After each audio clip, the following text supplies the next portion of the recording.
ప్రేమ ఇదిగో ధనులార భావంబు నందిలియరే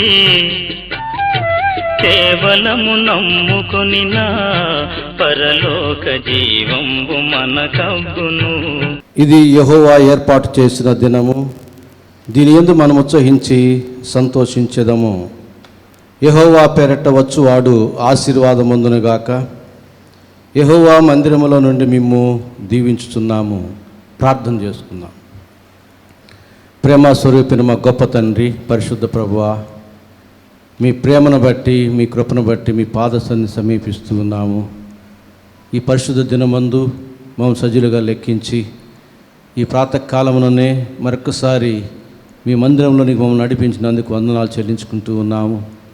ప్రభువా, ఇంకనూ మీ ఏర్పాట్లో రావాల్సిన వారందరి కొరకే ప్రార్థన చేస్తూ ఉన్నాం. ప్రభువా, దయగల తండ్రి, మీ కృపల వారికి ఉన్న ఆటంకాలను తొలగించండి, మార్గం సరళం చేయండి. ప్రభువా, నీ మందిరాన్ని నడిపించి మీ ఏర్పాట్లో ఉన్న వారందరితో కలిసి మేమందరం ఆత్మతో సత్యముతో నిన్ను ఆరాధించడానికి సహాయం చేయండి. ఆరంభం నుంచి ఆఖరి వరకు ప్రతి విషయంలో మీరు మహిమ పొంది మమ్మల్ని క్రమంగా నడిపించి దీవించమని యేసు నామమున వేడుకుంటున్నాము తండ్రి, ఆమేన్. ఆరాధన సమయంలో ఉత్తర ప్రతిభాగంగా కీర్తన గ్రంథంలో నుంచి కోరహ్ కుమార్ రాసినటువంటి 84వ కీర్తనను మధు వచ్చి ఉత్తర ప్రతిభాగంగా చదువుతాడు. ఈనాటి ఉదయకాల సమయంలో ఉత్తర ప్రత్యుత్తర రీతిగా 84వ కీర్తన చదువుకుందాం. ఆఖరి వచనం అందరం కలిసి చదువుకుందాం. సైన్యములకు అధిపతియగు యెహోవా, నీ నివాసములు ఎంత రమ్యములు. యెహోవా మందిరావరణములను చూడవలనని నా ప్రాణం ఎంతో ఆశపడుచున్నది, అది సొమ్మసిల్లుచున్నది. జీవము గల దేవుని దర్శించుటకు నా హృదయమును నా శరీరమును ఆనందముతో కేకలు వేయుచున్నవి. సైన్యములకు అధిపతి యెహోవా, నా రాజా, నా దేవా, నీ బలిపీఠం నొద్దనే పిచ్చుకులకు నివాసం దొరికెను, పిల్లలు పెట్టుటకు వానకోవులకు గూటి స్థలం దొరికెను. నీ మందిరమునందు నివసించు వారు ధన్యులు, వారు నిత్యము నిన్ను స్తుతించుదురు. నీ వలన బలము నందు మనుష్యులు ధన్యులు, యాత్ర చేయు మార్గములు వారికి అతి ప్రియములు. వారు బాకా లోయలో పడి వెళుచు దాని జలమయముగా చేయుదురు, తొలకరి వాన దానిని దీవెనలతో కప్పును. వారు నానాటికి బలాభివృద్ధి నొందుచు ప్రయాణం చేయుదురు, వారిలో ప్రతి వాడును సియోనులో దేవుని సన్నిధిని కనబడును. యెహోవా, సైన్యములకు అధిపతివగు దేవా, నా ప్రార్థన ఆలకింపుము. యాకోబు దేవా, చెవియొగ్గుము. దేవా, మా కేడమా, దృష్టించుము, నీవు అభిషేకించిన వాని ముఖమును లక్షింపుము. నీ ఆవరణములో ఒక దినము గడుపుట 1000 దినముల కంటే శ్రేష్టము. భక్తిహీనుల గుడారములలో నివసించుట కంటే నా దేవుని మందిర ద్వారం వద్ద ఉండుట నాకు ఇష్టము. దేవుడైన యెహోవా సూర్యుడును కేడమునై ఉన్నాడు. యెహోవా కృపయు ఘనతయు అనుగ్రహించును. యథార్థంగా ప్రవర్తించు వారికి ఆయన ఏ మేలు చేయక మానడు. సైన్యములకు అధిపతి వగు యెహోవా, నీ యందు నమ్మిక ఉంచువారు ధన్యులు. దేవుడి ఇట్టి వాక్యం ఆశీర్వదించును గాక. ఆమేన్. మొదటిగా సంధ్య, తర్వాత వాణిమ్మ ప్రత్యేకమైన పాటలు పాడతారు. తర్వాత కె సురేంద్రబాబు వచ్చి సాక్ష్యం చెప్తాడు. స్తుతి నైవేద్యము నీకే అర్పించి కీర్తింతును. అతి పరిశుద్ధుడా, స్తుతి నైవేద్యము నీకే అర్పించి కీర్తింతును. నీవు నా పక్షమై నన్ను దీవించగా, నీవు నా తోడువై నన్ను నడిపించగా, జీవింతును నీ కోసమే. ఆశ్రయమైన నా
దేవుడు తన మహాకృప చేత మరొక దినాన్ని నాకు ఆయుష్ దినంగా ప్రసాదించి మందిరంలో కూడి నా సంఘస్థుల మధ్యలో ఈ సాక్ష్యం పంచుకోవడానికి దేవుడు ఇచ్చిన ఈ సదావకాశాన్ని బట్టి దేవునికి స్తుతులు స్తోత్రాలు తెలియజేస్తున్నా.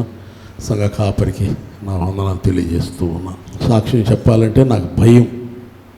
పాట పాడతాను కానీ పులిపెట్టి ఎక్కి సాక్ష్యం చెప్పాలంటే, ఎందుకంటే దాంట్లో దేవునికి చేసిన గొప్ప కార్యాలు పంచుకోవడమే సాక్ష్యం.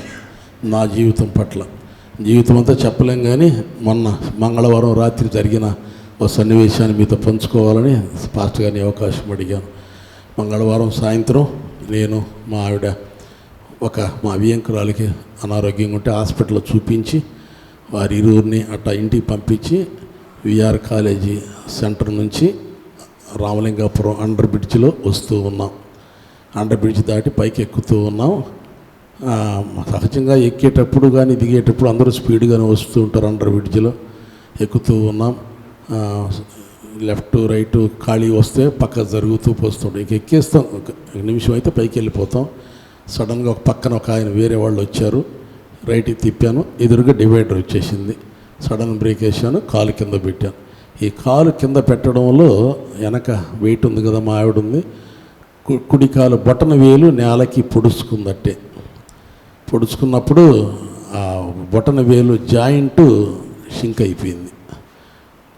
బొటన వేలు అది బెండ్ కాకుండా నిగుడుకుపోయింది.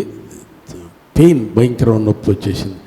స్పాట్లో బండి ఆపేసాను. కుడికాలు పెట్టడం కదా, అన్బ్యాలెన్స్ అయింది. ఈమె వెనకామె అట్టే వెనక్కి వాలి పడిపోయింది. ఆమె పడ్డం తల నేలకు దన్మని తగిలింది ఆమెకు, ఆ మంచి దెబ్బ కూడా. ఇద్దరం ఆ విధంగా పడిపోయినాం అక్కడ. నీ లోపల ట్రాఫిక్ అడ్డం కాబట్టి అనేక మంది వచ్చేసి పైకి లేపేశారు. నా కాలు మాత్రం విపరీతమైన నొప్పిగా ఉంది. కానీ బండి అడ్డంగా ఉంది కదా, నేను అట్టే బండి నడుపుకొని పైకి వచ్చి పక్కన పెట్టుకొని నేను పెద్దగా అరుస్తూ ఉన్నాను. కాలు నొప్పికి చిన్నగా అరవడం లేదు, చాలా పెద్దగా అరుస్తూ ఉన్నాను. కానీ ఆమె పడిపోయింది కాబట్టి ఆమె చుట్టూ ఉన్నారు అందరూ. ఆమెను తీసుకొచ్చి లేపలేని అక్కడ కూర్చోపెట్టారు. ఈ లోపల ఫోన్ చేశాను. మా అల్లుడు వచ్చేసాడు. మా ఇద్దరు అల్లుళ్ళు మా ఆవిడని తీసుకుని ఒక హాస్పిటల్కి తీసుకుపోయారు. మా అల్లుడు వాళ్ళ ఫ్రెండు, నా ఫ్రెండ్ ఇద్దరు కలిసి నన్ను ఒక హాస్పిటల్కి తీసుకెళ్లారు. డాక్టర్ గారు ఇంజక్షన్స్ వేసి మత్తిచ్చి సెట్ చేశారు, ఏళ్ళు సెట్ చేశారు. కాలు 10 రోజులు కింద పెట్టకూడదు. ఇప్పటికీ కాలు కింద పెడితే జూ అని లాగుతూ ఉంది. అది సెట్ చేయడం వలన అటు బోను జాయింట్ పక్కకు తొలగింది. దాన్ని సరిచేశారు. మెతువు పట్టింది అక్కడ.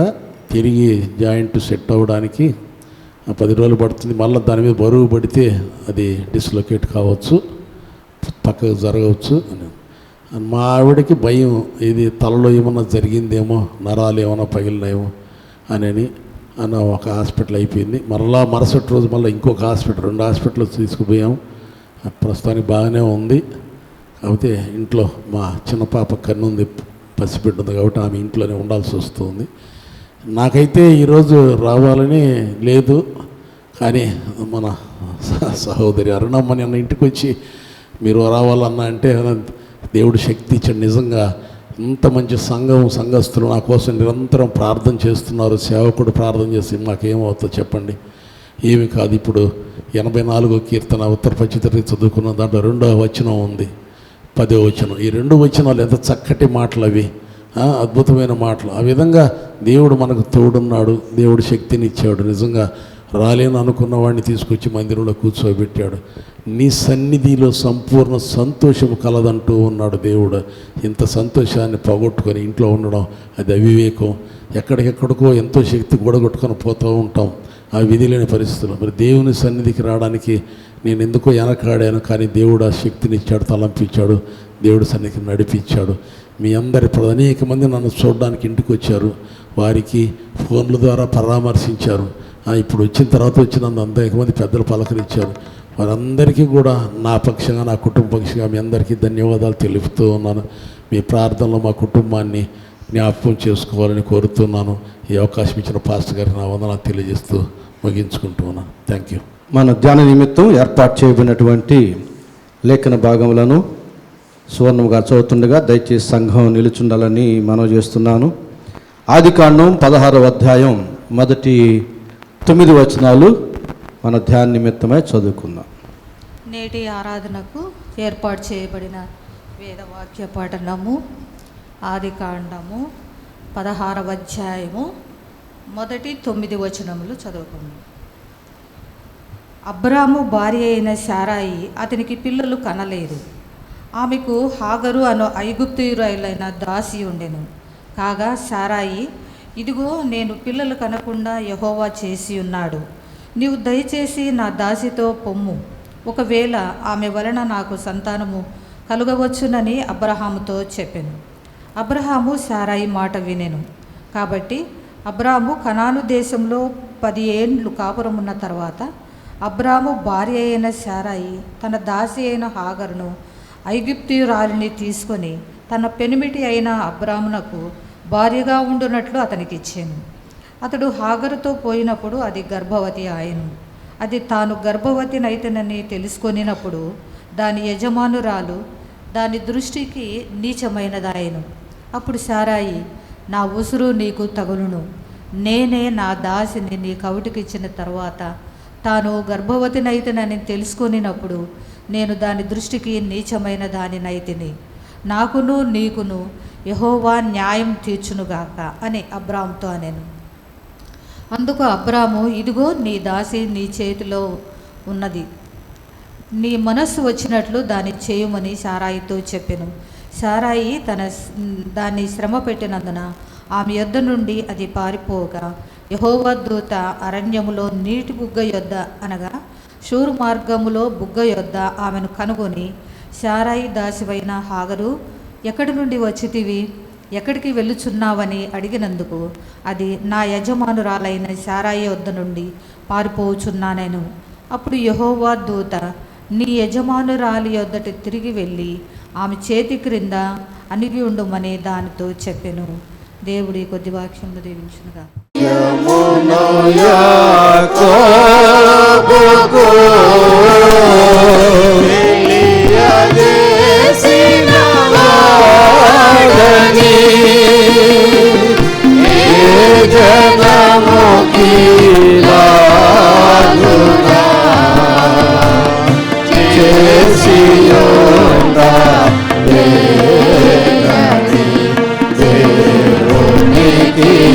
స్తోత్రము గానము చేయుటయే మంచిది మనమందరము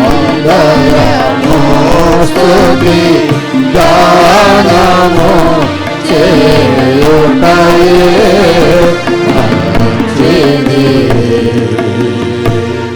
ప్రభునందు ప్రియులారా, మన ప్రభువైన యేసుక్రీస్తు నామములో మీకు అందరికీ శుభములు తెలియజేస్తూ ఈ పరిశుద్ధ ఆదివారపు ఆరాధనకి మిమ్మను స్వాగతిస్తూ ఉన్నాను. మన ధ్యాన నిమిత్తం చదువుబడినటువంటి వాక్య భాగం ఆదికాండం 16వ అధ్యాయం మొదటి 9 వచనాలు. ఈ వాక్య భాగంలో నుంచి మనం ధ్యానం చేయబోయే అంశం ఏమిటంటే ఆదర్శ దంపతులు అనే అంశాన్ని మనం ధ్యానం చేయబోతున్నాం. మనం ధ్యానం చేయబోయే అంశం ఏమిటి? ఆదర్శ దంపతులు అంటే ఒక మాదిరికరమైన దంపతులు, భార్యాభర్తలు, పెళ్ళైన వారికి ఒక మాదిరికరంగా ఉండేటటువంటి భార్యాభర్తలని ఆదర్శ దంపతులు అంటారు. అలాగే పోటీలు కూడా పెడుతూ ఉంటారు. కొన్ని ప్రదేశాల్లో ఆదర్శ దంపతులని అవార్డు ఇస్తూ ఉంటారు. అలాంటి పోటీలు పెట్టినప్పుడు ఎవరైనా సూర్యకాంతానికి ఆదర్శ దంపతులను ఇస్తారా? అవార్డు ఇస్తారా? ఎవరు? పెళ్ళైనటువంటి ప్రతి ఒక్కరికి ఒక మాదిరికరమైన, ఒక ఆదర్శకరమైన దంపతులు కనబడడం, వినబడడం అనేది అవసరం. మన భారతదేశానికి నాటి నుంచి నేటి వరకు కూడా ఒక మంచి పేరు ఉంది ప్రపంచంలోనే. ఏ విషయంలో అంటే, ఒక పటిష్టమైన కుటుంబ వ్యవస్థకి మన భారతదేశం పెట్టింది పేరు. ఉమ్మడి కుటుంబాలు ఉండేవి, పెద్ద పెద్ద కుటుంబాలు ఉండేవి. ఒక కుటుంబం ఒక చిన్న హాస్టల్ లాగా ఉండేది. ఇప్పుడు కుటుంబ నియంత్రణలు వచ్చేసి చాలా మినిమైజ్ అయిపోయినాయి కుటుంబాలు. ప్రపంచంలోనే నాటి నుంచి నేటి వరకు కూడా కుటుంబ వ్యవస్థ, అందులోనూ ఒక పటిష్టమైన కుటుంబ వ్యవస్థకి మన భారతదేశం పేరెన్నికగన్నటువంటిది. అయితే కాలానుగుణంగా ఆ పటిష్టమైన కుటుంబ వ్యవస్థకి బీటలు వారుతూ ఉన్నాయి. కారణాలు ఏమిటంటే, స్వార్థం పెరిగిపోయి, అవిధేయత పెరిగిపోయి, విధేయత తగ్గి, నిస్వార్థత తగ్గి, ప్రవచనాలు చెప్పినట్లుగా విశ్వాసం హీనమైపోతుంది, అక్రమం విస్తరిస్తూ ఉంది, ప్రేమ చల్లారిపోతూ ఉన్నది. ఇలాంటి దినాల్లో కాలానుగుణంగా పటిష్టమైన, బలిష్టమైన కుటుంబ వ్యవస్థలు బీటలు వారుతూ ఎక్కడికక్కడ చిన్న భిన్నమైపోతూ వేర్పాటువాదం ఎక్కువైపోయింది. కనుక ఇలాంటి పరిస్థితుల్లో కొత్తగా పెళ్ళైన వారికి అయితేనేమి, బ్రోకన్ ఫ్యామిలీస్ అంటారు, అలాంటి ఫ్యామిలీస్కి ఏమి, పెళ్ళికి సిద్ధపడుతున్నటువంటి యవన బిడ్డలకేమి ఆదర్శ దాంపత్యాన్ని గురించినటువంటి మాటలు ఎంతో అవసరం.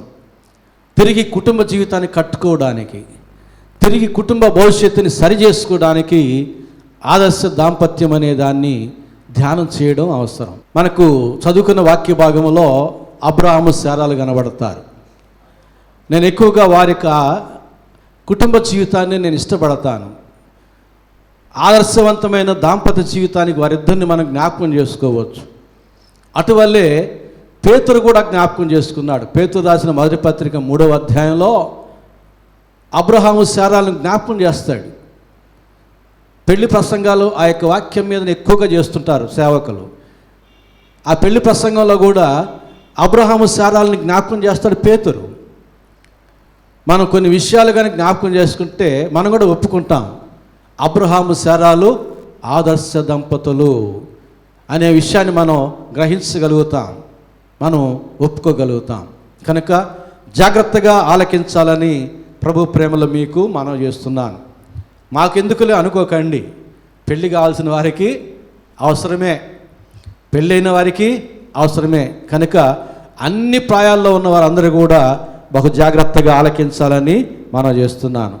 మొదటిగా అబ్రహాము శారాలు ఆదర్శ దంపతులు ఎట్లయ్యారయ్యా అంటే, సమస్యలు ఇంటిలో నుంచి వచ్చినా బయట నుంచి వచ్చినా ఎంత చక్కగా పరిష్కరించుకున్నారో దానికి కారణం ఏమిటో మనం చూడబోతున్నాం. నేను చదువుతున్నాను చూడండి, మొదటి 3 వచనాలు చదువుతున్నాను. ఆదికాండం 16వ అధ్యాయం మొదటి 3 వచనాలు. అబ్రహాము భార్య అయిన శారయి అతనికి పిల్లలు కనలేదు. ఆమెకు హాగరు అను ఐగుప్తురాలైన దాసి ఉండెను. పిల్లలు కనలేదు. కొంతమంది ఒకరినొకరు నిందించుకుంటారు, నీ మూలంగా నీ మూలంగా అని. ఇక్కడ వీరిద్దరి మధ్య అలాంటి వ్యవహారం కనబడదు. ఎందుకంటే వారిద్దరికీ తెలుసు దేవుడే ఇవ్వాలి అనే విషయం వారికి తెలుసు. కనుక వారిద్దరి మధ్య అలాంటి నేరారోపణలు, అలాంటి సమస్యలు రాలే. అబ్రహాముకి శారయి పిల్లని కనకపోయినా అబ్రహాము శారయిని ప్రేమిస్తూనే ఉన్నాడు. మామూలుగా కాదు, ఆయన బహుగా ప్రేమిస్తున్నాడు శారయిని. తర్వాత మనం అది అర్థం చేసుకుంటాం. అంతగా ప్రేమించే అబ్రహాముకి శారయి లోబడి ఉండెను. అయితే చూడండి, పిల్లలు కనలేదు. ఆమెకు హాగరు అను ఐగుప్తురాలైన దాసి ఉండెను. కాగా శారయి, ఇదిగో నేను పిల్లలు కనకుండా యెహోవా చేసి ఉన్నాడు, నీవు దయచేసి నా దాసితో పొమ్ము, ఒకవేళ ఆమె వలన నాకు సంతానము కలుగవచ్చునని అబ్రహాముతో చెప్పాను. అబ్రహాము శారయి మాట చెప్పండి ఎందుకు వినరు? అలాంటి మాటలు చెప్తే ఏ పురుషుడైనా వింటారు, అందరు కాకపోయినా కొందరు, చాలామంది వింటారు. ఏం మంచి మాట చెప్పిందిగా, ఏమైనా కష్టమా? చెప్పి చూడండి, వింటారో వినరో, నా మాట కరెక్టో కాదో మీరు చెప్పాలే కానీ 24 గంటలు తెచ్చిపెట్టేస్తారు. సారయ్య ఎప్పుడైతే ఆ మాట చెప్పానో అబ్రహాము సారయ్య మాట వినేను. చెప్తారా సామాన్యంగా? అసలు స్త్రీలు చెప్తారా పురుషులకి ఆ మాట? చెప్పరు. కానీ సారయ్య ఎందుకు చెప్పింది? అబ్రహాం మీద తనకున్న నమ్మకం, అబ్రహాం మీద తనకున్న నమ్మకం అపారమైనది సారయ్యకి. ఎందుకంటే అబ్రహాము సారయ్య అంతగా ప్రేమిస్తున్నాడు. ఇష్టకాలమందు, కష్టకాలమందు, నష్టకాలమందు, అయిన వేళ కాని వేళ అన్ని వేళల్లో పరీక్షించింది. అబ్రహాం యొక్క ప్రేమను, అపారమైన ప్రేమను గుర్తించింది. కనుక అబ్రహాం మీద అపారమైన నమ్మకం కాబట్టి తనకు తానే, అబ్రహాం అడగలేదు, శోధించలేదు, కానీ తనకు తానే ఇష్టపూర్వకంగా అబ్రహాముతో ఆ ప్రతిపాదన చేస్తూ ఉంది. కనుక అబ్రహాము సారయ్య మాట వినెను.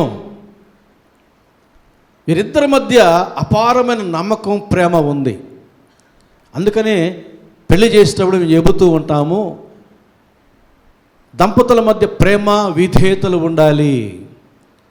స్త్రీలు పురుషులకి విధేయులై ఉండాలి, పురుషులు స్త్రీలను ప్రేమించువారై ఉండాలి. నేను చెబుతూ ఉంటాను పెళ్ళిళ్ళు చేసేటప్పుడు, ఒక్కొక్కసారి అయ్యా నీకు ఇంటర్వ్యూకి వెళితే ఆ ప్రశ్నల్లో ఒక ప్రశ్న, మిస్ వాళ్ళు ఎవరైనా అడిగితే నీకు తెలుసు ఐశ్వర్యరాయో ఏదో చెబుతావు, నువ్వు మాత్రం ఆ పేర్లు చెప్పొద్దు, నీ భార్య పేరు చెప్పు. ప్రపంచ సుందరి ఎవరు అని ప్రశ్నిస్తే నీ భార్య పేరు చెప్పు. ఎవరామె అంటాడు ఆయన అధికారి, ఇంటర్వ్యూ చేసే అధికారి, నా భార్య అని చెప్పు. నీ భార్య ప్రపంచ సుందరా, పోటీలో పోటీ పడిందా అంటే లేదు సార్, పోటీలో పడలేదు, కానీ నా భార్య నాకు ప్రపంచ సుందరి అని చెప్పు, నీకు వెంటనే ఉద్యోగం ఇస్తాడు అన్నాను. ఎందుకు ఇస్తాడో తెలుసా? అలాంటి వాళ్ళతో ఆఫీసులో ఇబ్బందులు రావు. ఆఫీసులో ఉండే స్త్రీలను వారు శోధించాలి. ఇలాంటి వాడుగాని ఉంటే మా ఆఫీసులో ఎంతమంది స్త్రీలు ఉన్నా సమస్య రాదు అని ఆ ఇంటర్వ్యూ చేసే అధికారి కూడా బుద్ధి తెచ్చుకొని ఇలాంటి మంచోళ్ళు నాకు కావాలని చెప్పి నీకు ఉద్యోగం ఇస్తాడు. ఇంటర్వ్యూలో చెప్పి చూడండి. అలాగే స్త్రీలు కూడా, నీ కంటికి ఎవరమ్మా అంటే నా భర్తే అనండి. కదిలించబడతాయి హృదయాలు అంతే అలాంటి మాటల ద్వారా. కనుక ఇక్కడ అబ్రహాము శారాల మధ్య ఈ పరిష్కారం, ఈ యొక్క సమస్యకు పరిష్కారం ఈ రీతిగా వారు ఎన్నుకున్నారంటే వారిద్దరి మధ్య ఉన్న అపారమైనటువంటి నమ్మకము, ప్రేమ, విధేయత. మనం లేఖనాలు చూస్తే పేతురు రాసిన మొదటి పత్రిక 3వ అధ్యాయం 6వ వచనంలో పేతురు అంటున్నాడు, శారా అబ్రహామును యజమానుడని పిలుచుచు అతనికి లోబడి ఉండెను. ఏమని పిలిచిందండి? యజమానుడా అని పిలిచింది. ఎంత విధేయత ఉంటే ఆ రీతిగా పిలుస్తారు. భర్తకి భార్య ఎంతగా లోబడి ఉంటే భర్తని యజమానుడు అని సంబోధిస్తుంది. యజమానుడు అని అనడమే కాదు, ఆయనకు లోబడి ఉండెను. ఎందుకు లోబడుతుంది స్త్రీ భర్తకి? భర్త ప్రేమను బట్టి. పురుషుని యొక్క ప్రేమను వలన స్త్రీలను విధేయులుగా మార్చుకోవచ్చు. స్త్రీలక విధేయత వలన పురుషుని ప్రేమించేవారిగా మార్చుకోవచ్చు. అందుకు బైబిల్ చెప్తుంది, ప్రేమ విధేయతలతో మీ దాంపత్య జీవితాన్ని, కుటుంబ జీవితాన్ని కట్టుకోండి అని చెబుతుంది బైబిల్. పురుషుణ్ణి తయారు చేసిన వాడు దేవుడే, స్త్రీని తయారు చేసిన వాడు దేవుడే. కనుక సంగతి దేవునికి తెలుసు. అందుకు చెప్తున్నాడు, స్త్రీలారా మీ పురుషులకు లోబడి ఉండండి. ఎందుకంటే మిమ్మల్ని ప్రేమించే వారిగా వారు మారిపోతారు మీరు లోబడి ఉన్నప్పుడు. పురుషులారా మీ భార్యను ప్రేమించండి. ఎందుకు చెప్తున్నాడంటే మీ ప్రేమ మూలంగా వారు మీకు విధేయులు అవుతారు. అందుకు చెబుతున్నాడు, ప్రేమ విధేయతలతో దాంపత్య జీవితాన్ని కట్టుకోవాలి, కుటుంబ జీవితాన్ని కట్టుకోవాలి. అలాంటి కుటుంబాలు పచ్చగా ఫలభరితంగా ఉంటాయి. ఏ దంపతుల మధ్య ప్రేమ విధేయతలు ఉండవో అతడు దేవుని ఆశీర్వాదం ఉండదు. అతడు దేవుని ఆశీర్వాదం ఉండదు. మహిళా మండలికి వెళతారు, అక్కడ రూల్స్ రెగ్యులేషన్స్ నేర్చుకుంటారు, ఇంట్లో మాట్లాడతారు, దెబ్బలు తింటారు, కోర్టుకి ఎక్కుతారు. ఎందుకు వచ్చిన కర్మ ఇదంతా?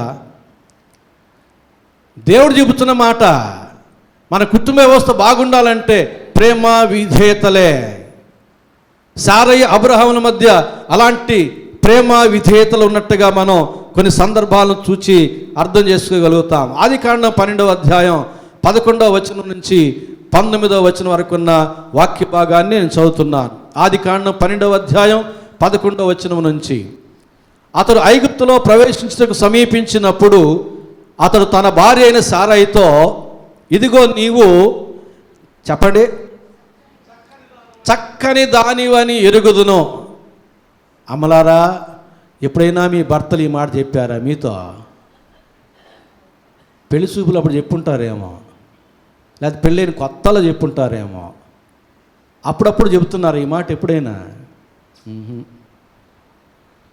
పెళ్ళికి ముందు అబ్బాయికి పెళ్లి కూతురు అయస్కాంతంలా కనబడుతుంది, పెళ్ళైన కాడి నుంచి అమ్మాయి సూర్యకాంతంలా కనబడుతుంది. ఇది నేటి భారతం. కానీ జీవితాంతం నీ భార్య నీకు అయస్కాంతంలాగా ఉండాలి, నీ పురుషుడు నీకు అయస్కాంతంలాగా ఉండాలి. ఎంత చక్కటి మాట చెబుతున్నాడు చూడండి. పెళ్ళైపోయింది, పెళ్ళికి ముందు కాదు అబ్రహాం ఈ మాట చెప్పేది. పెళ్ళైపోయి చాలా కాలం అయింది, పిల్లలు లేరు, అయినా గారు ఏమంటున్నాడు? నీవు చక్కని దానివని నేను ఎరుగుదును అని. చూడండి, ఎప్పుడైనా మీ భార్యతో ఈరోజు అని చూడండి, మధ్యాహ్నం మీ కూర ఎంత బాగుంటుందో చూడండి. మీకు ఇష్టమైన కూర అంతే, కష్టపడి మసిబూసుకొని చెమటలు చిందించి మిమ్మల్ని మెప్పించడానికి మంచికి మీకు ఇష్టమైన కూర వండి పెడతారు. అప్పుడప్పుడు అనండి, మాటే కదా. ఏదైనా డ్రెస్ అప్ అయ్యి వస్తారు, ఒక మాట అంటే ఏంది, భలే ఉంది చీరని, ఒక నోటి మాట, ఒక మాట చీర భలే ఉంది, ఈ నగలు భలే ఉన్నాయి, ఏంది ఈరోజు ఇంత బాగుండవు, అప్పుడప్పుడు అంటామనండి. ఎంత బాగుంటుంది ఆ దాంపత్య జీవితం. వాళ్ళు అడిగినా చెప్పరు కొంతమంది. కట్టుకొని పాపం సింగారించుకొని ఒక గంట సేపు ఇంకా ముందుకు వచ్చి, ఏమండి ఎట్టుంది చీర ఇది అంటే చూసి చూసినట్టు ఉంటారు, చెప్పరు. ఏం పోయే కాలమో. ఒక మాట చెప్పి చూడండి, కష్టపడి పాపం ఇష్టపడి నీ ముందుకు వచ్చి నిలబడితే గుర్తించాలి కదా. పట్టినట్టుంటే ఎట్లా? దేవుడు నీకు ఇచ్చిన బహుమానం నీ భార్య, దేవుడు నీకు ఇచ్చినట్టు బహుమానం నీ భర్త. దేవుని బహుమానాన్ని నీవు పట్టినట్టుంటే ఎట్లా? చూడండి ఏమంటున్నాడు అబ్రహాము, నీవు చక్కని దానివని నేను ఎరుగుదును, ఐగుప్తీయులు నిన్ను చూచి ఈమె అతని భార్య అని చెప్పి నన్ను చంపి నిన్ను బ్రతుకునిచ్చేదరు. భర్తను చంపేస్తే ఆమెను చేపట్టవచ్చు, ఆనాటి నీతి. అందువల్ల భయముతో ఆ మాట అంటున్నాడు. నీ వలన నాకు మేలు కలుగునట్లు, నిన్ను బట్టి నేను బ్రతుకున్నట్లును నీవు నా సహోదరివని దయచేసి చెప్పుమనేను. వేడుకుంటున్నాడు, దయచేసి నీవు నా సహోదరివని చెప్పుము. ఎందుకంటే ఒక వరుసలో ఆమె అబ్రహాము సహోదరి, ఒక వరుసలో ఆమె అబ్రహాముకి భార్య అయింది. ఆమె ఆయన తల్లి కుమార్తె కాదు కానీ తండ్రి కుమార్తె. ఆ రోజుల్లో బహుభార్య తత్వం ఉండేది, ఎంతోమంది భార్యలు ఉండేవారు. కనుక అబ్రహాముకి సారయి తండ్రి కుమార్తె కానీ తల్లి కుమార్తె కాదు, ఒకే తల్లికి పుట్టిన వారు కాదు అబ్రహాం సారయ్యలు. అబ్రహాము ఒకరికి, ఒక స్త్రీకి, సారయి మరొక స్త్రీకి. తండ్రి ఒక్కడే, తల్లులు వేరు. పెళ్ళయింది, భార్య అయ్యింది. ఈ రోజుల్లో కూడా కొంతమంది ఆ రీతిగా చేసుకునే కల్చర్ కొంతమందిలో ఉంటూ ఉన్నది. మీరు గమనిస్తే అర్థం చేసుకోగలుగుతారు. కనుక నీవు నా చెల్లెని చెప్పు, నన్ను బ్రతుకునిస్తారని, నీ వలన నాకు మేలు కలుగునట్లును నిన్ను బట్టి నేను బ్రతుకున్నట్లును, నీ వలన నాకు మేలు. గుణవతి అయిన భార్య దొరుకుట అరుదు, అట్టిది ఆణిముత్యము కంటే విలువైనది. ఆమె మేలు చేయనే కానీ కీడేమీ చేయదు. మేలు చేస్తుంది భర్తకి. కాబట్టి ఇక్కడ నీ వలన నాకు మేలు కలుగునట్లు నీవు ఈ మాట చెప్పమని అంటుంటే, అబ్రహాం ఐగుప్తులో చేరినప్పుడు ఐగుప్తులో ఆ స్త్రీ మిక్కిలి సౌందర్యవతి అయి ఉండట చూచిరి. శారాను చూసినటువంటి ఐగుప్తులకి ఎట్లా కనబడింది? మిక్కిలి సౌందర్యవతిగా కనబడింది. అంతటి చక్కనిది, శారా.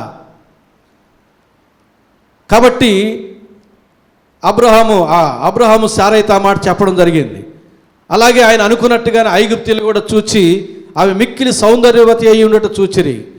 10వ వచనం, ఫరో యొక్క అధిపతులు ఆమెను చూచి ఫరో ఎదుట ఆమెను పొగడిరి గనుక ఆ స్త్రీ ఫరో ఇంటికి తేబడెను. అయ్యా, చాలా మిక్కిలి సౌందర్యవతి ఆ స్త్రీ, ఆమె ఆ గుడారంలో ఉండదగింది కాదు, నీ రాజమందిరంలో ఉండదగినది అని ఇక ఏమేమో చెబుతారు. మాన్యాలు పొందుకోవడానికి, బహుమానాలు పొందుకోవడానికి రాజు దగ్గర. ఈ రాజుకి ఏముంది, అందరు కానీ పలానా ఆమె చాలా చక్కగా ఉందని తెచ్చిపెట్టేసుకుంటాడు. ఈ రాజు దగ్గర కూడా అధిపతులు మాన్యాల కోసం, బహుమానాల కోసం మిక్కిలి సౌందర్యవతి అయ్యా, గుడారాల్లో ఉండదగింది కాదు, నీ రాజమందిరం ఉండదగినది అని అనగానే తెచ్చిపెట్టేసుకున్నాడు. తర్వాత చూడండి 16వ వచనం, అతడు ఆమెను బట్టి అబ్రాహామునకు మేలు చేసెను, అందువలన అతని గొర్రెలను, గొడ్లు, మగగాడిదలు, దాసులు, పనికత్తులు, ఆడుగాడిదలు, ఒంటెలు ఇవ్వబడెను. అయితే యెహోవా అబ్రహాము భార్య అయిన శారైని బట్టి ఫరోను అతని ఇంటి వారిని మహావేదన చేత బాధించాను. ఎన్ని దినాలు అక్కడ ఉందో అన్ని దినాలు బాధించాడు. అప్పుడు ఫరో అబ్రహామును పిలిపించి, నీవు నాకు చేసినది ఏమిటి? ఈమె నీ భార్య అని నాకెందుకు తెలుపలేదు? ఎట్లా తెలిసింది ఫరోకి? వేడుకోలుగా చెప్పుకున్నదేమో సారే, అయ్యా ఇట్లా జరుగుతుందని భయపడి ఇట్లా చెప్పాం. వాస్తవానికి నేను అబ్రహాము భార్యను. నాకు ఈ రాజమందిరంలో రాజభోగాలు నాకు అక్కర్లే, రాణివాసు నాకు అక్కర్లే, నాకు అబ్రహాముతోటి జీవితమే నాకు కావాలి. ఎందుకంటే దేవుడు నాకు ఇచ్చిన బహుమానం అబ్రహాము కానీ ఫరో కాదు. ఏ రీతిగా తెలుసుకున్నాడు అబ్రహాముని పిలిపించి, నా కానుకలు నాకు ఇచ్చేయమనలా, ఇచ్చిన కానుకలు అట్లాగే ఉంచుకో అంటూ, ఇదిగో ఈమె నీ భార్య అని నాకెందుకు తెలుపలేదు? ఈమె నా సహోదరిని ఎలా చెప్పితివి? నేను ఆమెను నా భార్యగా చేసుకుందునేమో. అయితేనేమి, అప్పుడు చేసుకోలేదు ఇంకా. అయితేనేమి, ఇదిగో నీ భార్య, ఈమెను తీసుకుని పొమ్మని చెప్పాను.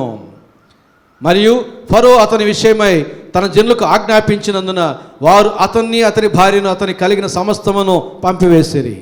ఇదిగో నీ భార్య అని చెప్పి ఇచ్చేశాడు. కొన్ని దినాలు ఆ రాజు ఇంట ఉన్నది. తీసుకుని పో అంటే నాకు వద్దన్నాడా అబ్రహాము? లేదంటే నేను పరీక్ష పెడతాను అన్నాడా?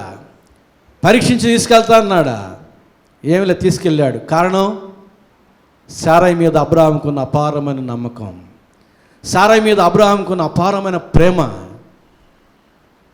భార్యాభర్తల మధ్య నమ్మకం ఉంటే, ప్రేమ ఉంటే అక్కడ స్వేచ్ఛ ఉంటుంది, అక్కడ స్వేచ్ఛ ఉంటుంది.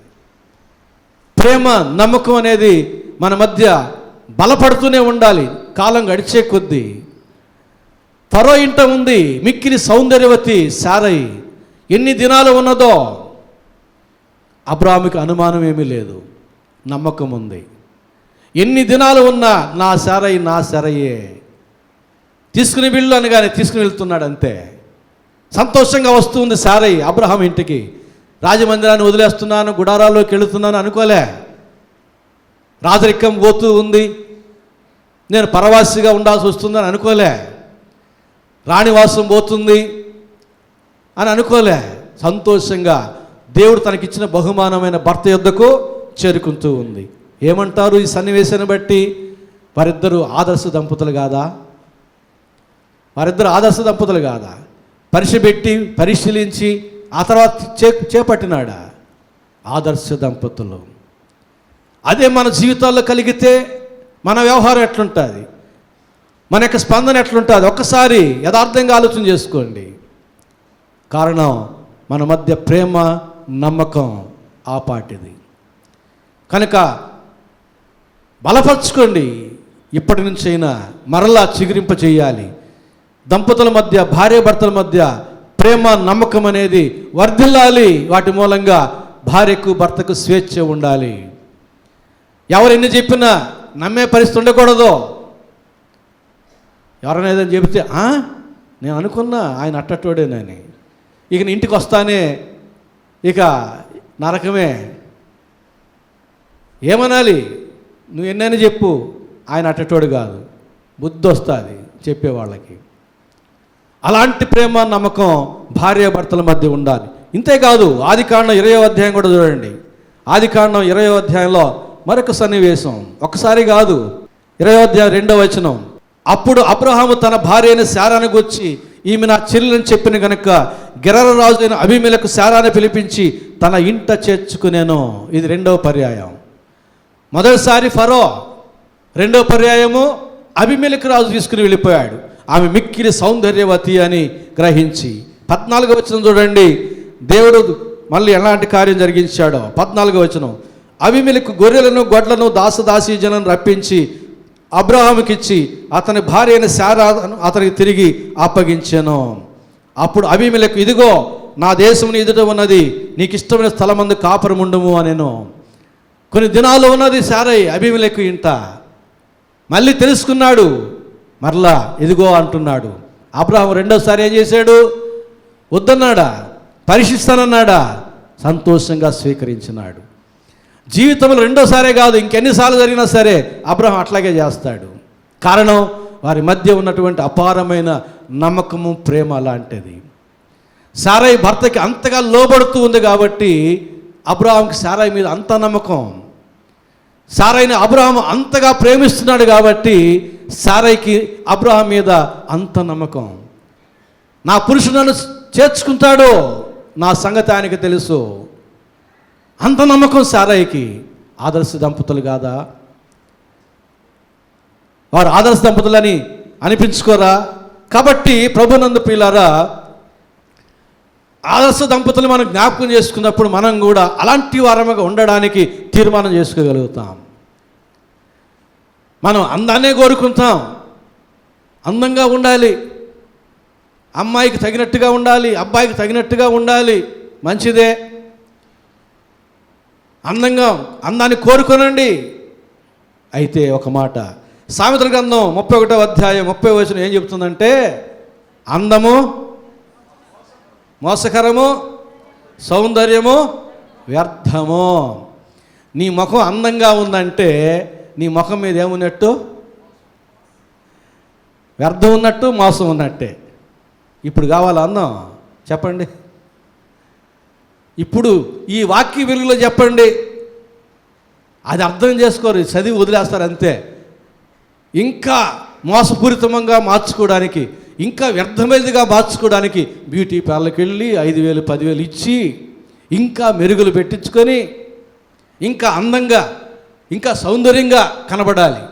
బైబిల్ ఏమో అందం వ్యర్థం, మోసకరం అని అంటుంటే ఆ మోసకరమైంది, ఆ వ్యర్థమైన దాన్ని ఇంకా పెంచుకోవడానికి వేలు తగలబెడుతున్నారు బ్యూటీ పార్లర్కి వెళ్ళి. ఎంతకాలం అనేది ఏ పడదండి అందం? కొద్ది అందం పోతుంది. 39వ కీర్తన 11వ వచనం, దోషములను బట్టి నీవు మనుషులను గద్దింపుతో శిక్షించినప్పుడు చిమ్మట కొట్టిన వస్త్రం వలె నీవు వారి అందము చెడగొట్టేదవు. మన దోషాలు మన అందాన్ని విహీనం చేస్తాయి. మన యొక్క పవిత్రమైన జీవితం మన ముఖానికి అందాన్ని తెస్తుంది. ఆ అందాన్ని మనం కలిగి ఉండాలి, ఆ ఆనందాన్ని మనం కలిగి ఉండాలి. కానీ పై మెరుగులతో వచ్చే అందం కాదు, ఈ శరీర సౌందర్యం కాదు. దేవుడు చూచేది ఆత్మ యొక్క సౌందర్యాన్ని చూస్తాడు, ఆత్మీయ జీవితాన్ని చూస్తాడు. ఈ జీవితం అందంగా ఉందా లేదా? ప్రసంగి 5:18, సమస్తం వ్యర్థం అని చెప్పే ఈ యొక్క సొలొమోను ఏం చెప్పాడు? నా దృష్టికి కోరదగినది గాను చూడముచ్చటైనది గాను నాకు కనబడినది ఏదనగా, ఒకడు దేవుడు తనకిచ్చిన ఆయుష్కాలం అంతా తన కష్టార్జితం చేత క్షేమం అనుభవించుటయే, ఇది దేవుడు వానికి ఇచ్చే భాగ్యము, ఆశీర్వాదం అన్నాడు. అలాంటి అందమైన జీవితాలు మనం కలిగి ఉంటే అది కోరదగినది గాను చూడముచ్చటైనది గాను దేవుడి చేత దీవించబడినది గాను ఉంటుంది. జీవితమేమో అందంగా లేదు, మనమేమో అందంగా ఉంటాం. అదే మోసం, అదే వ్యర్థం, అదే మోసం, అదే వ్యర్థం. జీవితాన్ని అందంగా మలుచుకోండి. ఆ అందమైన జీవితంలో మీ ముఖాలకు కూడా ఒక ప్రత్యేకమైన వెలుగు ఉంటుంది. అది దైవ వెలుగు, దైవ వెలుగు కాదు, ప్రేతకళ కాదు, దైవ వెలుగు ఉంటుంది, దైవ సంబంధమైన ఆకర్షణ ఉంటుంది. మన జీవితాలు మంచిగా ఉన్నప్పుడు, మన హృదయాలు మంచిగా ఉన్నప్పుడు, మన దృష్టి మంచిదిగా ఉన్నప్పుడు, మన మాటలు మంచివిగా ఉన్నప్పుడు, మన వ్యవహారం మంచిదిగా ఉన్నప్పుడు మనము కూడా ఆదర్శవంతులముగా అనేక మందికి మనం కనబడతాం. అందుకే 128వ కీర్తన 1-2 వచనాల్లో, యెహోవా యందు భయభక్తులు కలిగి ఉండి ఆయన త్రోవలందు నడుచు వారు అందరూ ధన్యులు, వారు నిశ్చయముగా వారి చేతుల కష్టాజితం అనుభవించెదరు. నీ లోగిట నీ భార్య ఫలించు ద్రాక్షావల్లి వల్లే ఉండును. అబ్రహాము యొక్క లోగిట ఫలించు ద్రాక్షావల్లిగా ఉన్నది హాగరు కాదు, శారయి. హాగరు కాదు, శారయి. ఒక హాస్యావధాని అంటాడు, భార్య ల్యాండ్ లైన్ లాంటిది, గర్ల్ ఫ్రెండ్ సెల్ ఫోన్ లాంటిది అంటాడు. అది ల్యాండ్ లైన్, మనం అక్కడికి వెళ్ళి మాట్లాడాలి. సెల్ ఫోన్ మనం ఎక్కడుంటే అక్కడ ఉంటుంది. భార్య ఏమో ల్యాండ్ లైన్ లాంటిదంట, గర్ల్ ఫ్రెండ్ ఏమో సెల్ ఫోన్ లాంటిదంట. 30,000 50,000 పెట్టి మొబైల్ ఫోన్ కొన్నా మళ్ళా ఈ పీసు మారిస్తే బాగుంటుంది, ఇంకొక పీసు కొనుక్కుంటే బాగుంటుంది అనిపిస్తుంది. ఎన్ని మొబైల్ ఫోన్లు వచ్చినా, ఎన్ని గర్ల్ ఫ్రెండ్స్ వచ్చినా మెంటల్ పీస్ ఉండదు. ఒక ల్యాండ్ లైన్ ద్వారానే మెంటల్ పీస్ వస్తుంది. మెంటల్ పీస్ దేనివల్ల వస్తుంది? ల్యాండ్ లైన్ వల్లే, మొబైల్ ఫోన్ వల్ల రాదు. భార్య వల్లనే నీకు మనశ్శాంతి దొరుకుతుంది. నీ లోగిట ఫలించు ద్రాక్షవల్లిగా ఉంటే. అయితే ఒక ఇబ్బంది ఉంది ఇక్కడ. సెల్ ఫోన్ అనుకోండి, సైలెంట్లో పెట్టుకోవచ్చు, వైబ్రేషన్లో పెట్టుకోవచ్చు. ల్యాండ్ లైన్ మోగిందంటే వీధంతా వినబడుతుంది, కొంచెం ఇబ్బంది అక్కడ. గర్ల్ ఫ్రెండ్ ఏమో మొబైల్ ఫోన్ లాంటిదంట, మొబైల్ ఫోన్కి ఛార్జ్ పెడితేనే మోగుతుంది, ల్యాండ్ లైన్కి ఛార్జింగ్ అక్కర్లే, ఎల్లప్పుడూ మోగుతూనే ఉంటుంది. ప్రారంభించిందంటే వీధి మొత్తం. కాబట్టి ఎన్ని మొబైల్ ఫోన్లు ఉన్నా మెంటల్ పీస్ రాదు. ఒక ల్యాండ్ లైన్ ఉంటే చాలు. ల్యాండ్ లైన్ మాత్రమే కలిగి ఉండండి, ప్రశాంతంగా ఉండండి, ఫలించు ద్రాక్షవల్లిగా ఉండండి, ఒకరికొకరు మేలుకరంగా ఉండాలి. అందుకు మనం అందరము దేవుని యందు భయభక్తులు కలిగి జీవించాలని ప్రభు ప్రేమలో మీకు మనవి చేస్తూ ఉన్నాను. ఇది బయట సమస్య వచ్చినప్పుడు అబ్రహాము శారాయిల యొక్క వ్యవహారం. ఫరో నుంచి అబీమెలెకు రాజు నుంచి వచ్చింది సమస్య. అప్పుడు వారు నమ్మకము ప్రేమను బట్టి వారి యొక్క సమస్య తొలగిపోయింది, ఒకరినొకరు అంగీకరించుకున్నారు. ఇంటికి వచ్చిన తర్వాత మళ్ళీ ఏమి వాళ్ళు అక్కడ ఏం చేశాడు అబీమెలెకు రాజు, అక్కడ ఏం చేశాడు ఫరో, నేను అనుకోలే, తగాద పెట్టుకోలే, అసలు దాని ప్రస్తావనే లేదు. అంత నమ్మకం, అంత ప్రేమ వారిద్దరి మధ్య ఉంది. ఇప్పుడు ఇంటిలో ఒక సమస్య వచ్చింది. ఏమిటా సమస్య? మనం చదువుకున్న ఆదికాండం 16వ అధ్యాయం 4 నుంచి 6వ వచనం వరకు. అతడు హాగర్తో పోయినప్పుడు అది గర్భవతి ఆయను. అది తాను గర్భవతిని అయితేనని తెలుసుకున్నప్పుడు దాని యజమానురాలు దాని దృష్టికి నీచమైనది ఆయను. అప్పుడు శారయి, నా ఉసురు నీకు తగులును, నేనే నా దాసిని నీ కౌగిటికిచ్చిన తరువాత తాను గర్భవతిని అయితేనని తెలుసుకున్నప్పుడు నేను దాని దృష్టికి నీచమైన దానిని అయితేని, నాకును నీకును యెహోవా న్యాయము తీర్చును గాక అని అబ్రహాముతో అనేను. పెద్దవాళ్ళ దగ్గర తీసుకెళ్ళి చెప్పిందా సమస్య? ఇంట్లో సమస్య. పెళ్లి చేసినటువంటి పాస్టర్ గారికి చెప్పిందా, అయ్యా ఇట్లా సమస్య వచ్చిందని చెప్పిందా? శారయి ఇంట్లో సమస్య వచ్చింది. ఇప్పుడు ఇంటి గుట్టు బయట వేసుకునిందా? కొంతమంది చేస్తూ ఉంటారు. ఇంట్లో రామాయణం అంతా బయట వీధుల్లో పెడుతూ ఉంటారు. పక్కింటి అన్నయ్య ఏం చూడు ఏం చేస్తున్నాడో. అందరికీ మీకు ఒక విషయం చెప్తాను, రహస్యం. మగవాళ్ళు ఎంత మంచోళ్ళో మీకు చెబుతాను, వినండి. ఆడవాళ్ళని మగవాళ్ళు కానీ కొడితే చుట్టుపక్కల వాళ్ళు అందరూ చెప్పేస్తారు, ఏడ్చి కేకలేసి. మగవాళ్ళని కానీ ఆడవాళ్ళు కొడితే క్విక్ మైక్ అంటున్నారు, ఒక్కరికి కూడా చెప్పుకోరు ఎంత మంచోళ్ళు వాళ్ళు. ఒకవేళ గాయమైందనుకో చొక్కా మీద చొక్కా అన్న వేసుకుంటారు, దాని మీద చెయ్యేస్తే అబ్బా అని కూడా అనరు, నొప్పి పుట్టినా కూడా అంత ఓర్చుకుంటారు, అంత మంచోళ్ళు. కాబట్టి ఇక్కడ చూడండి, ఇంటి సమస్య వచ్చింది. మాకు ట్రైనింగ్లో కేర్ అండ్ కౌన్సిలింగ్ సబ్జెక్ట్ వస్తుంది. ఈ సబ్జెక్ట్లో పెళ్లి సంబంధాలు ఎట్లా కుదర్చాలి, ఫ్యామిలీలో ఏదైనా సమస్య వస్తే ఎట్లా మాట్లాడాలి, పరిష్కరించాలి, అవన్నీ నేర్పిస్తారు. మాకు ఏం చెప్తారంటే డాక్ట్రిన్ ఆఫ్ కాల్విన్ అంటారు. ఒక కౌన్సిలింగ్ ఆయన వేదాంత పండితుడు.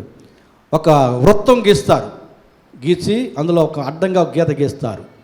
తర్వాత పైన అర్ధ భాగాన్ని 4 భాగాలు చేస్తారు, కింద అర్ధ భాగాన్ని 4 భాగాలు చేస్తారు. ఆ పై 4 భాగాలు అప్పర్ డాగ్ అంటారు, కింది 4 భాగాలు అండర్ డాగ్ అంటారు. ఆ పై 4 భాగాల్లో ఉండేటువంటి కేటగిరీకి సంబంధించిన వాళ్ళ స్త్రీ పురుషులు ఎవరైనా సరే వాళ్ళు ఎట్లుంటారంటే డామినేటెడ్ మైండ్, కమాండింగ్ మైండ్ ఉంటుంది. అప్పర్ డాగ్ కేటగిరీకి సంబంధించిన 4 వర్గాల వారు స్త్రీ పురుషులు. అండర్ డాగ్కి సంబంధించినటువంటి కేటగిరీకి సంబంధించిన స్త్రీ పురుషులు ఎట్లా ఉంటారంటే డిపెండెంట్లుగా ఉంటారు. వారికి వ్యక్తిగతంగా వారు ఏమీ చేసుకోలేరు, ఎవరో ఒకరి మీద ఆధారపడతారన్నమాట. పెళ్ళిళ్ళు అండర్ డాగ్లో ఉన్న కేటగిరీకి అప్పర్ డాగ్లో ఉన్న కేటగిరీకి జరిగితే వారిద్దరి దాంపత్య జీవితం చక్కగా ఉంటుందని కౌన్సిలింగ్ అనే సబ్జెక్ట్ చెబుతుంది. ఎందుకంటే ఒకరు డామినేటెడ్ మైండ్, ఒకరు డిపెండెంట్ మైండ్ ఉంటారు. వాళ్ళిద్దరికి సంసారం చక్కగా సాగుతుంది. ఇద్దరు డామినేటెడ్ మైండ్ అనుకోండి, ఇంటింటి రామాయణమే. ఇద్దరు డామినేటెడ్ మైండ్ అంటే ఇక్కడ ఎవరికి లోపడరు. ఇద్దరు డిపెండెంట్ అనుకోండి, ఈ ఇంటి రామాయణం పక్కింటికి చేరుతుంది. అంటే ఇద్దరు ఏ సమస్య పరిష్కరించుకోలేరు. పక్కింట్లో అన్నయ్యకో వదినమ్మకో చెప్పుకోవాల్సిందే, అక్కడి నుంచి అక్కడికి వెళ్ళిపోవాల్సిందే. కాబట్టి పెళ్ళిళ్ళు ఎట్లా కుదర్చాలయ్యా పాస్టర్ గారులు అంటే ఇది గమనించండి అంటారు. కాబట్టి ప్రభునందు ప్రియులారా, ఇక్కడ చూడండి, ఇంట్లో సమస్య వచ్చింది. ఇదిగో నేనే నీకు ఇచ్చాను హాగర్ని, ఇప్పుడు అది గర్భవతి అయింది, దాని దృష్టికి నేను నీచమైన దానిగా కనబడుతున్నాను, నన్ను నీచంగా చూస్తూ ఉంది, తట్టుకోలేకపోతున్నాను, నా ఉసురు నీకు తగులునగాక అంటూ ఏమనింది, దేవుని మీద పెట్టేసింది సమస్య. న్యాయము తీర్చునుగాక, దేవుడు మనకు న్యాయము తీర్చునుగాక. ఇంటిలో సమస్య ఏది వచ్చినా దేవుడి దగ్గర పెట్టాలి తప్ప ఇంకొక మనిషి కాడ పెట్టకూడదు. మీ తల్లిదండ్రుల దగ్గర పెట్టకూడదు, మీ తల్లిదండ్రుల దగ్గర పెట్టకూడదు, పక్కింటి వాళ్ళకి చెప్పకూడదు, దేవుడి దగ్గర చెప్పాలి అంతే. యెహోవా న్యాయము తీర్చునుగాక. ఎంత మంచి సారాయి చూడండి, దేవుడేలే అని అనుకొని ఈయన ఇష్టప్రకారంగా ఉన్నాడా. అబ్రహాం ఏం చేశాడు తర్వాత 6వ వచనం చూడండి. అందుకు అబ్రహాము, ఇదిగో నీ దాసి నీ చేతిలో ఉన్నది, నీ మనసు వచ్చినట్లు దాన్ని చేయమని సారాయితో చెప్పాను. సారాయి దాన్ని శ్రమ పెట్టినందున ఆమె యొద్ద నుండి అది పారిపోగా. ఇది స్త్రీల యొక్క ఆయుధం. ఒక పని మనిషిని ఉంచాలనుకుంటే వాళ్ళని భలే చూస్తారు. ఒక పని మనిషిని తరవాలనుకుంటే ఇక అంట్లు వేస్తారు, ఇక పనులు చెబుతారు, ఆ పని చేయలేక ముగించుకోవాల్సిందే. అట్లాగే సారా నైజం అక్కడే కనబడతా ఉంది. బహుగా శ్రమ పెట్టినందున అది పారిపోయెను. అబ్రహాం ఏం చెప్పాడు, నీ చేతిలోనే ఉంది, గర్భవతి అయింది, నాకు సంతానం కలుగుతుందని ఏమన్నా నెత్తిని పెట్టుకున్నాడు అబ్రహాము. నువ్వు ఇచ్చావు, ఇదిగో నీ చేతికి నీకు ఇస్తున్నా, నీ ఇష్టం. ఎంత మంచోడండి అబ్రహాము, ఎంత మంచోడు. అనలే, నేను అడిగానా, నువ్వే ఇచ్చావు, మళ్ళీ ఇప్పుడు నువ్వు ఇట్లా అంటున్నావు, ఉండాల్సిందే ఏమని అన్నాడా? ఏం లేదు, ఇదిగో నీ చేతిలో ఉంది, నీ ఇష్టం అన్నాడు. అందుకే చెప్పాను, ఆదర్శ దంపతులు వారి మధ్య ఉన్న ఆ ప్రేమ నమ్మకం అంత అపారమైనది. కనుకనే బయట సమస్యలు, ఇంట్లో అన్నీ కూడా చాలా చక్కగా పరిష్కారం చేసుకోగలిగినారు. దేవుని దగ్గర పెట్టారు, దేవుని భయం కలిగి వ్యవహరించారు. పారిపోయింది. ప్రభునందు ప్రియులారా, అలాగే హన్నా దగ్గర కూడా పెనిన్నా హన్నాకి సంతానం లేదు. ఎల్కానా ఇంట్లో సమస్య ఉంది, ఈమె అన్నం తినడం లేదు, అలిగి ఉంది. వచ్చి ఏమన్నాడు, ఎందుకు నీవు భోజనం చేయడం లేదు? 10 మంది కుమారుల కంటే నేను నీకు ఎక్కువ కానా? ఎంత ప్రేమ అండి. నేర్చుకోవాలి, భార్యని ఆదరించడం, ఓదార్చడం నేర్చుకోవాలి. ఆకలేస్తే తింటాదిలే, కాలితే తింటాదిలే, నిర్లక్ష్యం వద్దు. నీకు దేవుడిచ్చిన బహుమానం, నీ భార్య నీకు దేవుడిచ్చిన బహుమానం, నీ భర్త నీకు దేవుడిచ్చిన బహుమానం. నిర్లక్ష్యం చేయొద్దు.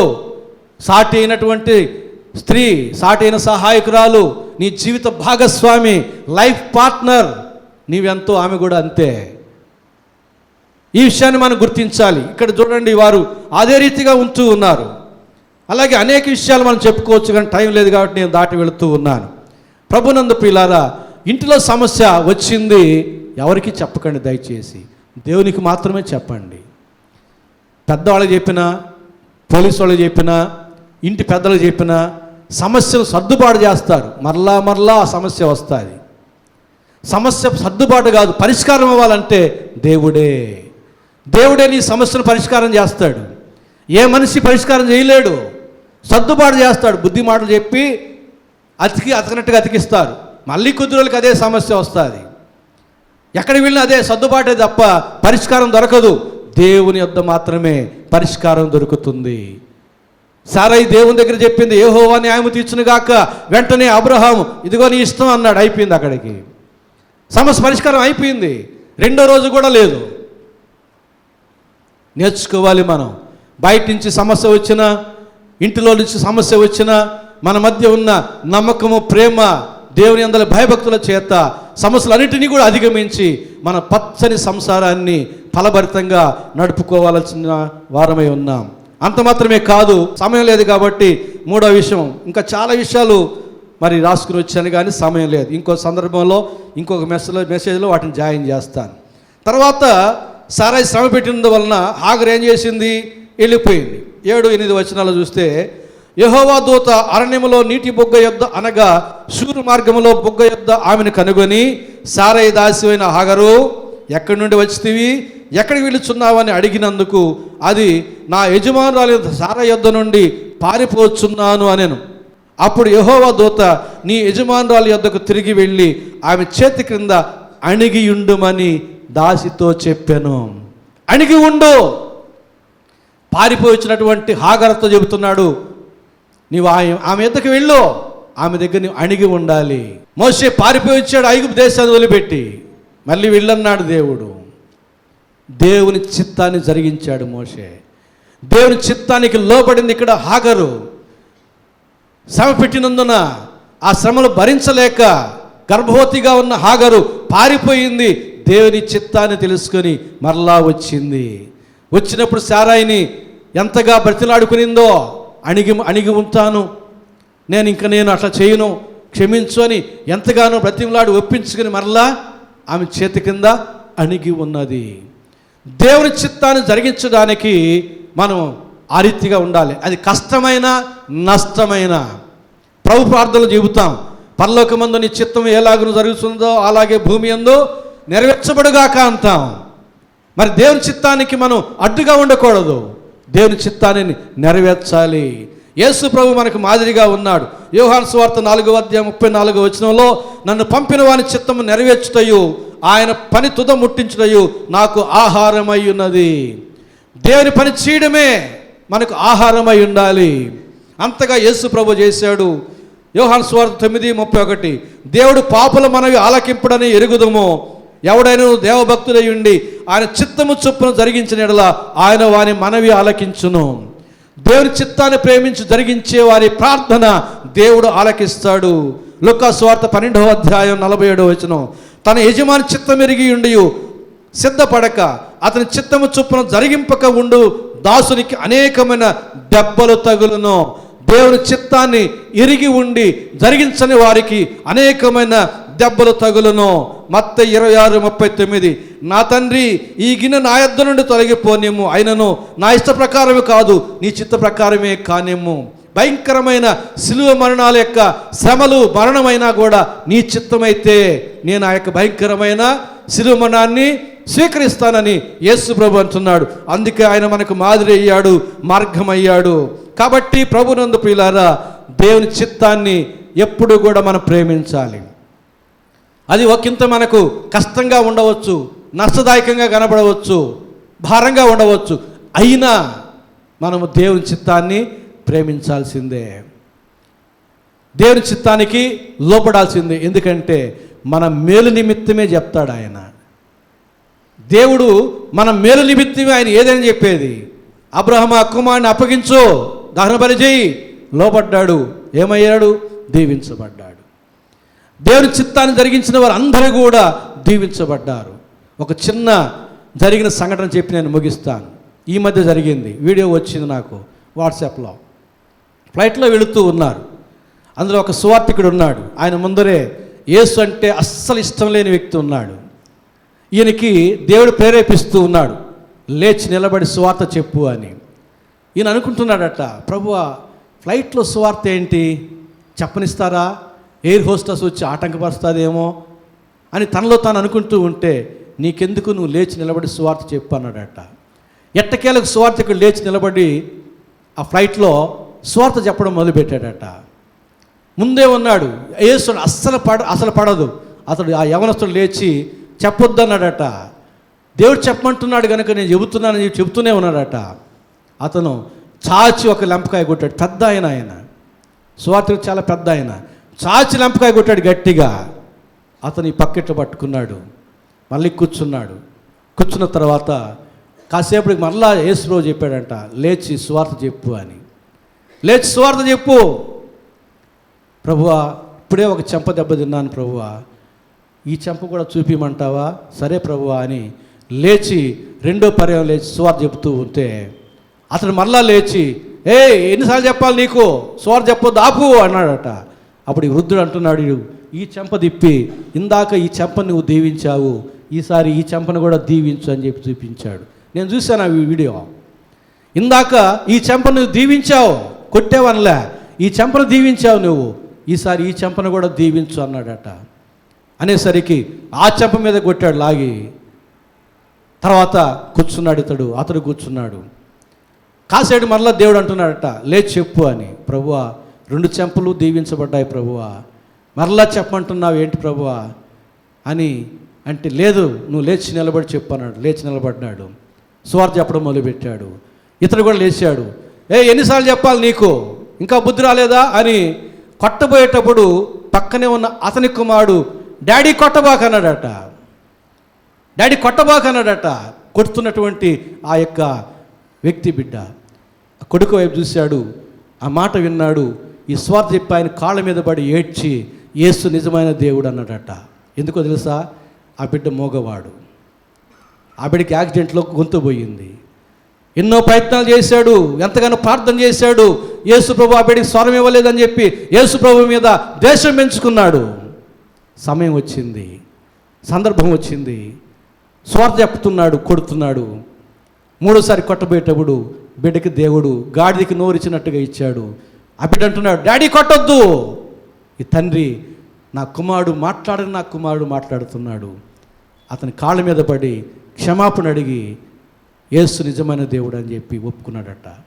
నీవు దేవుని చిత్తాన్ని జరిగిస్తే, నీవు దేవుని చిత్తానికి లోబడితే ఆశ్చర్య కార్యాలు చూస్తావు, అద్భుత కార్యాలు చూస్తావు. నీవు హాగరు దేవుని చిత్తానికి లోబడి శ్రమ పెట్టే సారా దగ్గరికి వచ్చింది, దీవించబడింది. 12 మంది రాజులు ఆమె సంతానం, బహుగా దీవించబడింది. ప్రభునందు ప్రియులారా, కాబట్టి దేవుని చిత్తాన్ని జరిగించడానికి, ఆదర్శవంతమైన దాంపత్య జీవితాన్ని, కుటుంబ జీవితాన్ని కట్టుకోవడానికి తీర్మానం చేసుకుందాం. ఈ 2025 సంవత్సరంలో మన యొక్క వ్యక్తిగత జీవితంలో, దాంపత్య జీవితంలో, కుటుంబ జీవితాల్లో ఎన్ని సమస్యలు వచ్చినా దేవుని దగ్గరే పరిష్కారం. మన ప్రేమ, మన యొక్క నమ్మకాలను బట్టి పరిష్కారం. మన యొక్క దాంపత్య జీవితం, కుటుంబ జీవితం, వ్యక్తిగత జీవితాలు కోరదగినవి గాను, చూడముచ్చటైనవి గాను ఉండాలి. అందుకు మనం దేవుని యందు భయభక్తులు కలిగి దేవుని చిత్తాన్ని ప్రేమించు వారముగా ముందు కొనసాగాలి. పరిశుద్ధాత్మ దేవుడు ఆ రీతిగా మనందరినీ ప్రేమించి నడిపించి దీవించునుగాక. ఆమేన్. ప్రార్థన చేసుకుందాం. ప్రేమ స్వరూపిన మా గొప్ప తండ్రి, పరిశుద్ధ ప్రభువా, మీ ప్రేమను బట్టి, మీ కృపను బట్టి మీకే స్తుతి స్తోత్రం చెల్లించుకుంటున్నాం.